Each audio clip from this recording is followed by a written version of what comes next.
10 మంది ఇంతమంది మీకు అది మీకు కూడా చిన్నతనమే కదా. మీరు చేయదలుచుకుంటే ఇంకొక రోజు బ్రహ్మాండంగా చేసుకోండి. కాబట్టి ఈ కార్యక్రమంలో ఎవరైతే ఈ రీతిగా రెచ్చగొట్టి ప్రజలను రెచ్చగొట్టి లేదా ఆడ ఇబ్బందులు కలిగించాలనేటువంటి భావాలతోటి ఉన్నటువంటి వ్యక్తులు ఉన్నారో అది మీరు ఎంక్వైరీ జరిపించి వారి మీద చర్యలు తీసుకోండి. ఆ బాధ్యతలో ఖచ్చితంగా మీ శాసనసభ మార్కాపురం శాసనసభ్యుడు మీ పార్టీ శాసనసభ్యుడైనటువంటి కందుల నారాయణ రెడ్డి గారు ఉద్దేశపూర్వకంగానే ఈ రీతిగా చేసినారు. లేకపోతే రాత్రి 2 ఆయనకు పొద్దుల్లో పట్టణంలో తిరగాల్సిన పని ముందే ఒకసారి ఆలోచన చేయండి. సీసీటీవీలు చూసినా కూడా ఈ రోజైనా బయటపడతాయి. రాత్రి ఎక్కడున్నారు ఆయన, ఎన్నిటప్పుడు తిరిగినారు, ఇదంతా ఏంటి? ఇంకా చాలా మేలు భగవంతుడి దయ వల్ల అధికారుల యొక్క గట్టి నిర్ణయాల వల్ల మా కార్యకర్తలు దెబ్బలు తగిలితే తగిలి ఉండొచ్చు. వారు పోలీసు వారు లాఠీ చార్జ్ చేసిందని నేను తప్పపడ్డంలే.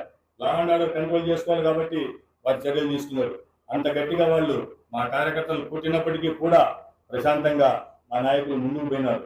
అది ఏమాత్రం కొద్దిగా పొరపాటు జరిగినా చాలా పెద్ద విఘాతం జరిగి ఉండేది. కాబట్టి ఇప్పటికైనా సరే మీరు మీ శాసనసభ్యుడు అనేది కాకుండా మీరు పాలకులుగా ఉన్నారు, ఈ రాష్ట్రాన్ని పరిపాలిస్తా ఉన్నారు.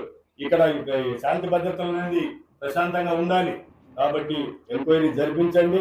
మీ నాయకుడు పొరపాటు చేసింటే అతని మీద చర్యలు తీసుకోండి. మాదేదైనా పొరపాటు ఉంటే మేము కూడా దానికి అధికారులు ఏ చర్యలు తీసుకున్నా మేము సిద్ధంగా ఉన్నామని తెలియపరుస్తాము.